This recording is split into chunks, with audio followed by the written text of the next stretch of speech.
You already know what it is, man. It's the Kid Billionaire B. Super excited to be bringing out this video today. I think it's gonna really help a lot of people understand a little bit more about credit and why their credit score or credit profile might be in the position that it is. For those who are new to the channel, my name is Baruch College, aka Billionaire B, and by the age of 26, I was able to do over $3.5 million in sales with my events-based business, and I'm super excited to be breaking down this video because credit was a pivotal part of that journey, right? So what are you talking about today? The exact step-by-step process to a 700 credit score. So before I even go into a 700 credit score or how to get a 700 credit score, I think it's really important to break down and explain the different pieces of credit and what actually makes a whole entire credit profile. Because a lot of people I get DMs all the time, people who have like 500-600 credit scores, and they're just like, I don't know what happened to my credit, or I had this and then bring down my credit score, whatever the case may be. And I feel like if you had a better understanding, or if they had a better understanding of how credit worked, they'd be able to resolve these issues on their own, or at least be moving in the right direction. So before I even get into the exact step-by-step process of getting a 700 credit score, I think it's important to break down the overall credit pie to show you why exactly your credit score, or to at least give you an understanding of, or an idea of why your credit might be in the position that it is today. Or if you have a high credit score, then boom, perfect, right?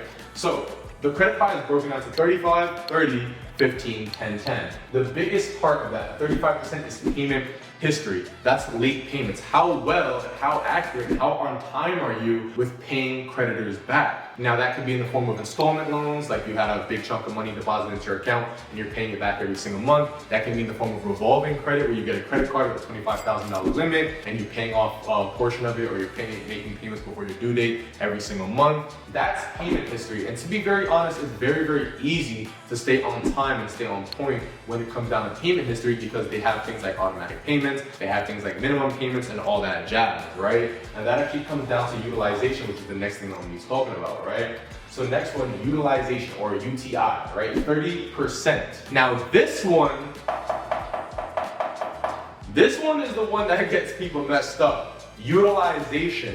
What is utilization? Utilization is how much credit you have available versus how much credit you're using. If you have a $10,000 limit on your credit card and you're using $5,000 of it, you have a 50% utilization. Now, why is this important? Because ideally, when it comes down to utilization, yes, you get penalized for using the credit card. Same way you get penalized for using insurance, you get penalized for using your credit card.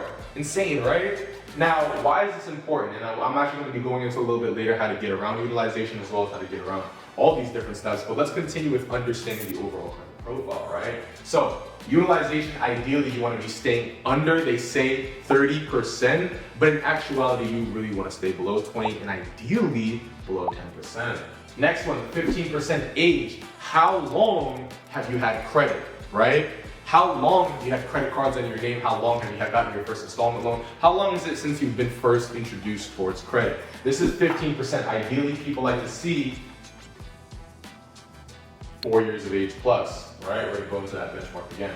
Next one, 10%, new credit and inquiries. An inquiry happens on your credit profile every single time you're fishing for credit. Remember the last time you went to a dealership and you want to shop for a car, and the next thing you notice you have 20, 30 inquiries on your credit profile? It's because of shopping around to different lenders. Crazy, right? So every single time you get an inquiry, that goes against your credit profile. Now I'm going to break down how to get around that a little bit, right? And the last piece of the pie is credit mix at 10%, right? When it comes down to credit mixes, how diverse is your credit profile? Do you have home loans? Do you have car loans? Do you have installment loans? Do you have credit cards? Do you have whatever the case may be, right? You want to show that you're adaptable and you can handle different forms of credit when it comes down to it, all right? So now, let's talk about some benchmarks, right? Like now that I understand overall how the credit pie works, where do I need to be, right? Where do I need to be? Number one, when it comes down to inquiries, that 10% new credit, ideally you want to have less than 4 inquiries in the last 6 months. Now, here's a fun fact. Any inquiry that's not attached to an open account can be removed. AKA, you went and applied for a credit card, you got denied. It can be removed. We'll talk about that a little bit more later. Next, when it comes down to age of history, optimally, you want to have at least 4 years of age. Now, that's just one thing that we might just have to wait and see about. You know what I'm saying? Maybe if you're 18 years old watching this video and you just got your first credit card, you might not be able to go and get those $50,000, $60,000, $100,000 lines of credit simply because you have to wait for time. Time is all knowing, time is all encompassing, right?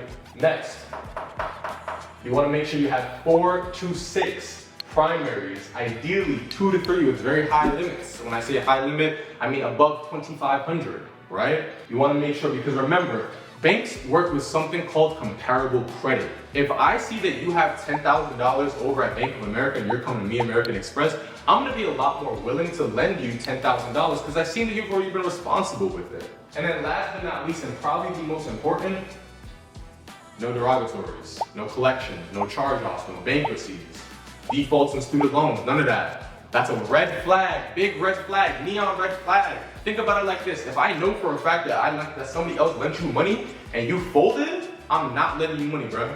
No cap, no kizzy. You feel what I'm saying? So now, let's go into it. How do we repair and how do we build?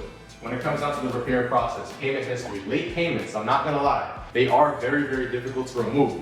I'm not gonna lie, but a lot of times what you can do is you can get something with goodwill. For example, during COVID, I had accidentally missed a payment with my American Express credit card back in 2020, and I had told them, I was like, hey, look, listen, Mr. American Express, I've been a good customer for about 6 years now. This is my only late payment. Can we have some forgiveness? And they removed the late payment. Now, obviously, if you have 2, 3, 4, 5, 6, 7 late payments, you can't really do this. So it's important we don't fold. Number 2, when it comes down to utilization, how do we repair that? Obviously, pay down the cards, pay down the loans, pay the niggas. Usually what I'm saying?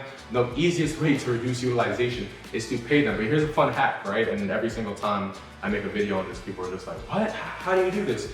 You can do something called hiding your utilization.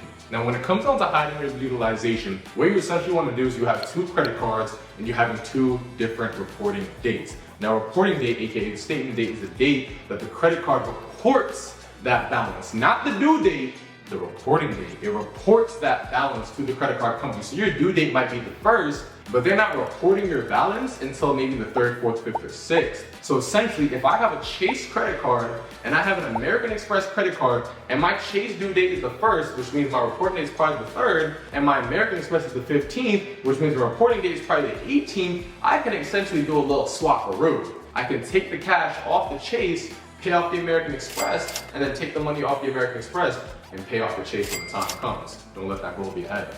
Get attacked. Next, age. Like I said, there's really no replacement for time.